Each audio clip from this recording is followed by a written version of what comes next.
Olá, pessoal, como é que vocês estão? Mais um dia. E bem, eu tenho que admitir, eu ainda não estou 100%. As duas últimas lições, né, eu acabei não fazendo, exatamente porque eu passei sábado e domingo bem ruim, né? Sabemos que virose não é algo legal, mas graças a Deus eu já dei uma boa melhorada e com fé nele, acredito que entre hoje e amanhã eu já fique 100%. Mesmo assim, vamos estar estudando, né? Não consegui estar estudando esses dias, né? Eu até dei uma lida, mas infelizmente gravar quando você tá assim é bem difícil. Mas estamos aqui. Bem, de qualquer forma, vamos estar iniciando. Hoje, dia. Vamos estar fazendo na realidade? Vamos fazer assim? Para ficar melhor? Vamos ler a parte de. Pera, vamos ler a parte de domingo e de segunda. Pode ser? Acredito que vai ser o melhor para a gente poder fazer. E de terça também. Domingo, segunda e terça. Eu sei, não é a melhor coisa, longe de ser, mas como a gente acabou ficando mal, a gente dá essa adiantada. Enfim, antes de qualquer coisa, como já é de prática, vamos iniciar fazendo a nossa oração. Muito obrigado, Senhor, por mais um dia, por mais uma oportunidade de estar aqui, que o Senhor possa estar não só comigo, mas com cada um de nós. Fica com as pessoas que estão doentes, com a minha saúde e com a saúde de tantas outras pessoas, irmãos nossos. Que o Senhor possa estar também colocando o Espírito Santo para ser o nosso professor e que possamos sempre fazer a sua vontade. Fica, por favor, conosco, em nome de Jesus. Amém. A última ceia. Bem, estamos aqui, né? Vai pedir para a gente ler João capítulo 13. E se a gente for abrir aqui, se eu não me engano, no outro dia a gente leu, foi João 11, né? 11/12. Então hoje aqui já vai pedir para a gente ler o capítulo 13.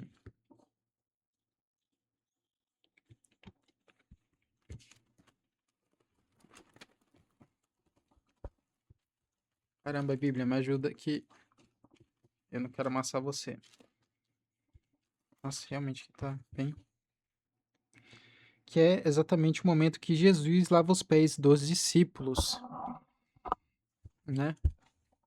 E aqui eu vou ler uma parte aqui, pra gente poder já ter uma ideia, mas aí recomendo que você leia o capítulo todo na sua casa, né? Diz exatamente o seguinte, a partir do verso 3.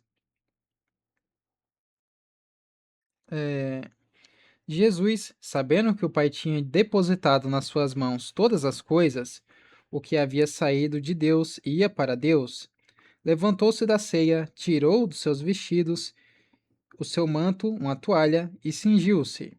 Depois deitou água em uma bacia e começou a lavar aos pés dos discípulos e enxugá-los com a toalha com que estava cingido. Aproximou-se, pois, de Simão Pedro, que lhe disse: Senhor, tu lavas-me os pés a mim? Respondeu Jesus e disse: O que eu faço, não sabes tu agora, mas tu o saberás depois. Disse-lhe Pedro: Nunca me lavarás os pés. Respondeu Jesus: Se eu não te lavar, não terás parte comigo. Disse-lhe Simão Pedro: Senhor, não só os meus pés, mas as mãos e a cabeça. Disse-lhe Jesus: Aquele que está lavado não necessita de lavar senão os pés, pois no mais está todo limpo. Ora, vós estáis limpos, mas não todos, porque bem sabia ele que o que havia de que o que havia de trair ele disse. Por isso disse: Nem todos estáis limpos. Depois disso, lavou-lhe os pés e tomou os seus vestidos e assentou-se outra vez à mesa e disse-lhes: Entendeis o que vos tenho dito, o que vos tenho feito? Vós me chamais mestre e senhor, e fazeis bens, porque eu sou. Ora, se eu, senhor e mestre, vos lavei os pés, vós deveis fazer, vós também deveis lavar os pés um dos outros, porque eu vos dei o exemplo, para que, como eu vos fiz, façais vós também. Em verdade vos digo, que não é o servo maior do que o seu senhor, nenhum enviado maior do que aquele que o enviou. Se sabeis essas coisas, bem-aventurados sois se as fizeres. Não falo de todos vós, eu bem sei a quem tenho escolhido, mas para que se cumpra a escritura, o que come pão comigo, levantou-se contra mim o seu calcanhar. Desde agora vos digo antes que aconteça, para que quando acontecer, acredite que eu sou. Em verdade vos digo, se alguém receber o que eu enviei, e me receber a mim, e a quem me recebe a mim, recebe aquele que me enviou. E Jesus prediz que Judas há de trair. Tendo Jesus dito isso, turbou-se em espírito e afirmou, dizendo: em verdade vos digo, que um de vós há de me trair. Então os discípulos olhavam uns para os outros, sem saber de quem ele falava. Ora, um dos seus discípulos, aquele a quem Jesus amava, estava reclinado no peito de Jesus. Então Simão Pedro fez um sinal a este, para que perguntasse quem era de quem ele estava falando. E inclinando ele sobre o peito de Jesus, disse-lhe: Senhor, quem é? Jesus respondeu: É aquele a quem der o bocado molhado. E molhando o bocado, o deu a Judas Iscariote, filho de Simão. E, após o bocado, entrou nele Satanás, e disse, pois, Jesus: O que fazes, faz depressa. E nenhum dos que estavam assentados à mesa compreendeu a que propósito ele disse isso, porque como Judas tinha a bolsa, pensavam alguns que Jesus tinha dito: Compra o que nos é necessário para a festa, ou que desse alguma coisa aos pobres. E tendo Judas tomado o bocado, saiu logo, e já era noite. Tendo, pois, ele saído, disse Jesus: Agora é glorificado o Filho do Homem, e Deus é glorificado nele. Se é Deus que glorifica nele, também Deus o glorificará em si mesmo, e logo há de se glorificar. Filhinhos, ainda por um pouco mais estou convosco, vós me buscareis, e como tinha dito aos judeus, para onde eu vou, não podereis vós ir, e eu vos digo agora também. Um novo mandamento vos dou, que vos ameis uns aos outros, como eu vos amei, a vós também, vós uns aos outros vos amei. Nisso todos conhecerão que são os meus discípulos, se vos amardes uns aos outros. Disse-lhe Simão Pedro: Senhor, para onde vais? Jesus respondeu: Para onde eu vou não podes agora. Não podes agora seguir-me, mas depois me seguirás. Disse-lhe Pedro: Por que não posso seguir-te agora? Por ti darei a minha vida. Respondeu-lhe Jesus: Tu darás a vida a mim? Em verdade te digo que não cantará o galo enquanto não me tiveres negado 3 vezes. Vamos lá. Aqui, né, vamos comentar um pouquinho. Em primeiro lugar, nós vemos aqui que foi, né, a ceia, né, a última ceia, né, de Jesus, de fato ali com os discípulos, né, onde Jesus acaba introduzindo em especial o lava-pés, né, também a gente vê, né, Pedro e os próprios discípulos acreditam, né, ficaram receosos entre eles, né, falando, não, eu não vou me colocar no papel de servo. E aí Jesus acaba quebrando a expectativa deles e dando uma lição imensa de moral, né. O que me chama a atenção também, aqui diz a parte do pão, né, que Jesus molhando o pão, né, pegando um pouquinho da água, né, aqui a Bíblia vai falar bocado, né. A gente sabe que o bocado, né, Jesus quando ele dava, na realidade o anfitrião da festa, né, a quem ele dava o bocado era a pessoa mais importante, era o convidado de mais honra na festa, né. E quando Jesus dá o bocado para Judas, é exatamente falando: "Ó, você é especial. Você, eu tenho consideração por você", né. Mas infelizmente a gente sabe que não importa, não importava muito o que Jesus fizesse, Judas ele já estava decidido, tanto que, né, Satanás acaba entrando nele, né. Mas isso mostra pra gente, né, que assim, a Santa Ceia, né, a base dela, o que Jesus ele quis ensinar é que nós amemos uns aos outros, que nós se ajudemos, que nós entendamos que ninguém é melhor do que ninguém, né. Principalmente hoje, onde cada um quer ser um melhor que o outro, quer mostrar que tem mais seguidores, que tem mais dinheiro, que tem um trabalho melhor, que tem um carro melhor, uma moto melhor. Jesus acaba realmente mostrando esse contraste, né. E aqui diz o seguinte, na parte de domingo: o que está acontecendo aqui? Volte comigo quase 2000 anos atrás, para a refeição da Páscoa que Jesus e seus discípulos estavam prestes a celebrar. O que Jesus disse, que já havia um lugar preparado para eles, cumpriu-se com precisão.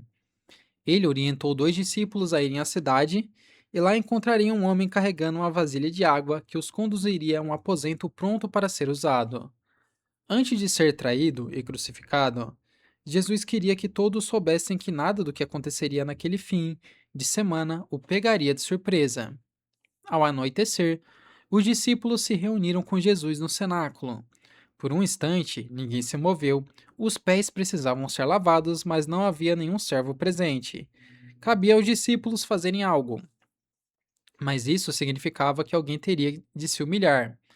Infelizmente, o clima entre eles não era de disputa, não, na verdade era de disputa e ressentimento. Ninguém quis assumir aquela tarefa. Essa atitude orgulhosa partiu o coração de Jesus.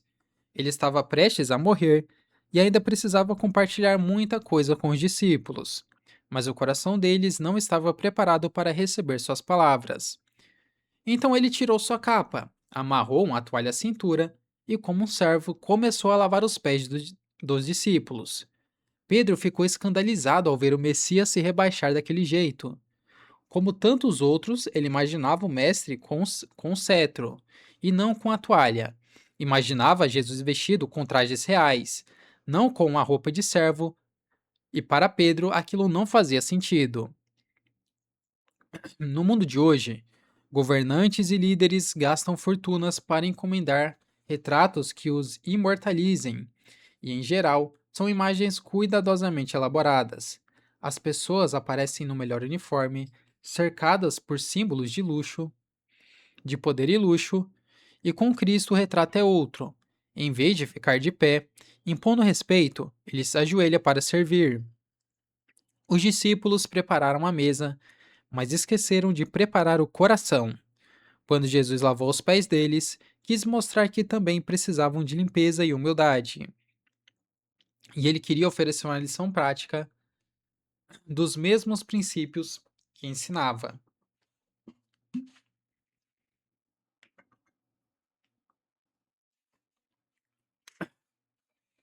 Como sempre,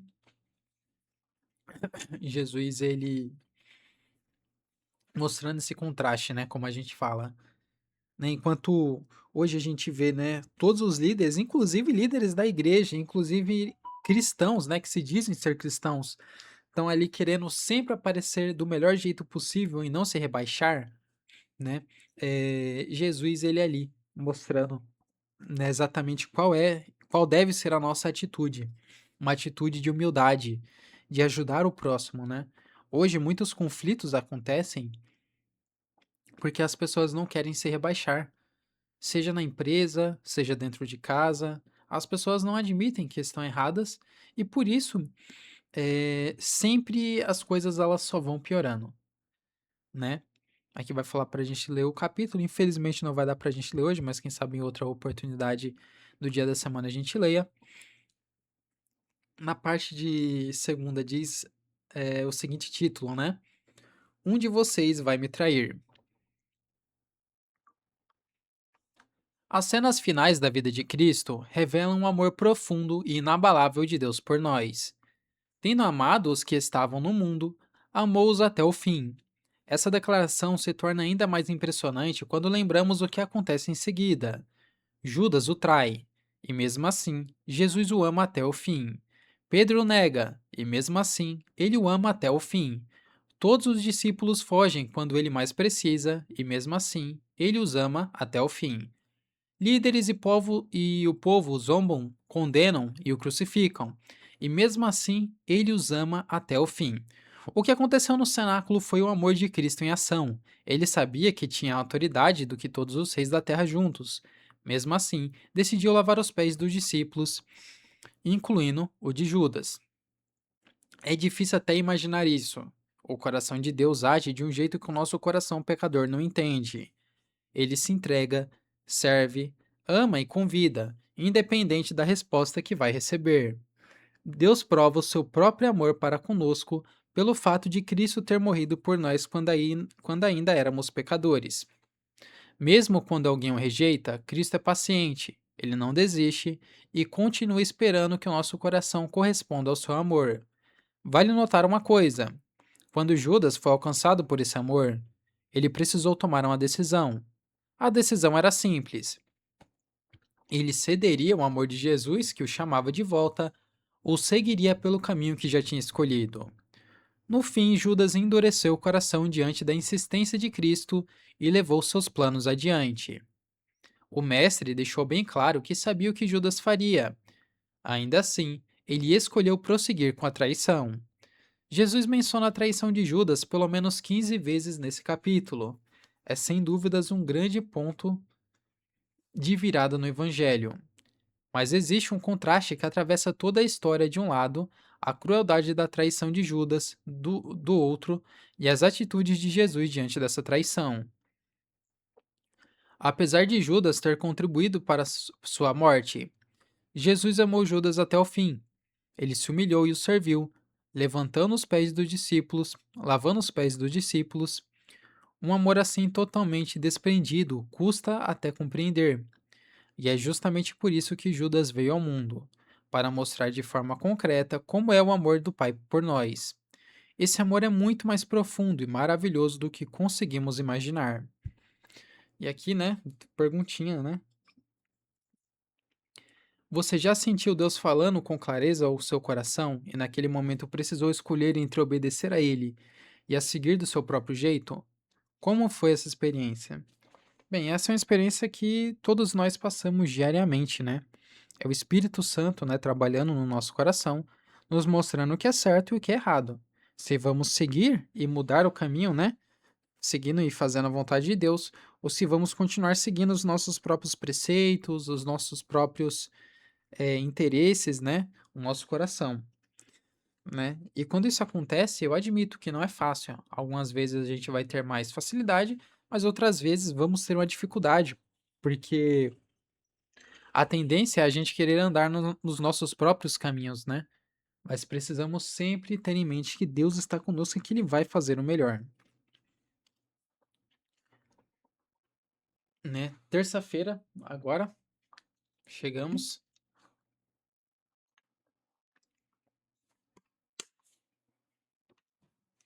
diz exatamente o seguinte: Eu orei por você.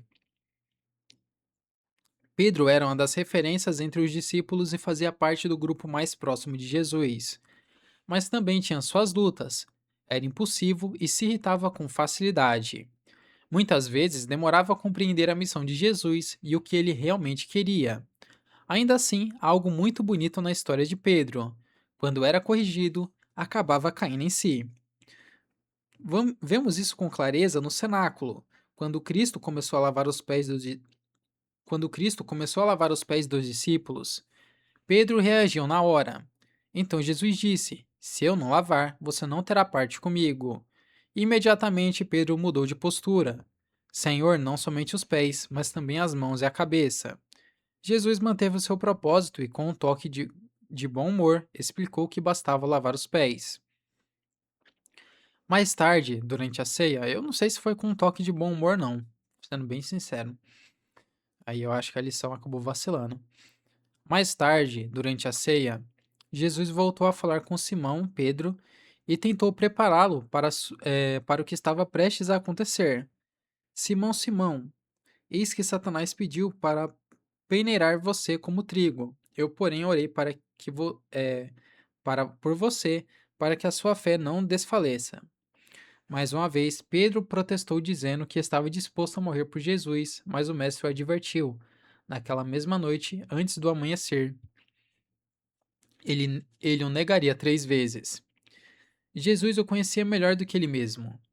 O Evangelho de João também registra um anúncio semelhante da negação de Pedro, mas o que vem logo em seguida chama a atenção.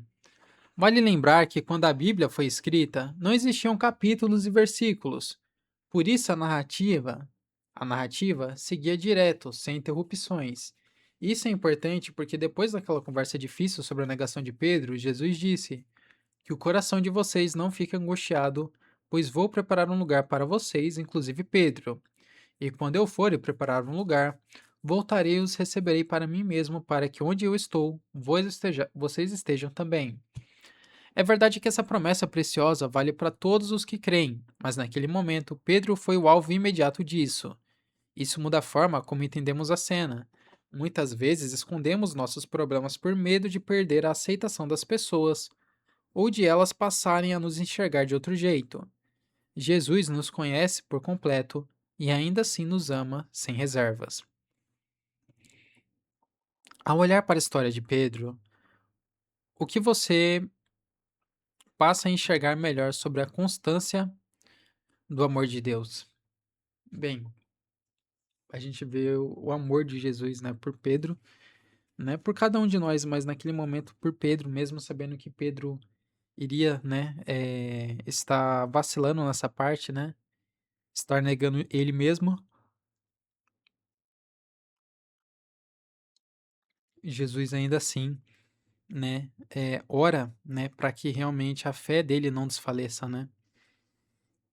A gente às vezes acha que tá convertido, que tá fazendo certo, que é uma pessoa boa, mas o Senhor conhece a gente melhor do que nós mesmos, tanto para o bem quanto para o mal. Muitas vezes a gente acha, como eu falei, que tá indo bem, mas Jesus, ele sabe os pontos que a gente precisa melhorar. E muitas vezes a nossa conversão, ela vai acontecer não no batismo, mas em outro momento, seja antes, seja depois. E a mesma coisa vale para o contrário. Muitas vezes você acha que não vale nada, que é um pecador imundo, que não vai conseguir ajudar ninguém, muito menos se ajudar. E Jesus está ali para fazer da sua fraqueza algo forte e fazer realmente você ser uma pessoa melhor, né? Que nós possamos entender que Jesus ele sabe de tudo e que ele nos ama e mais do que isso, né? Ele não só nos ama, mas como também ele está disposto a nos ajudar. Enfim, essa foi a lição, né? Vamos só fazendo uma oração para finalizar. Admito que eu ainda não estou 100%, mas graças a Deus nós conseguimos aqui estar fazendo a lição de hoje. Muito obrigado, Senhor, por tudo, que o Senhor possa estar sempre em primeiro lugar. Muito obrigado porque eu estou melhorando um pouco. Fica, por favor, com cada um de nós, com essa lição maravilhosa que nós estamos lendo, que o Senhor possa estar colocando ela no nosso coração, para que possamos entender que o Senhor é amor e que possamos também ajudar outras pessoas. Muito obrigado por tudo, em nome de Jesus. Amém.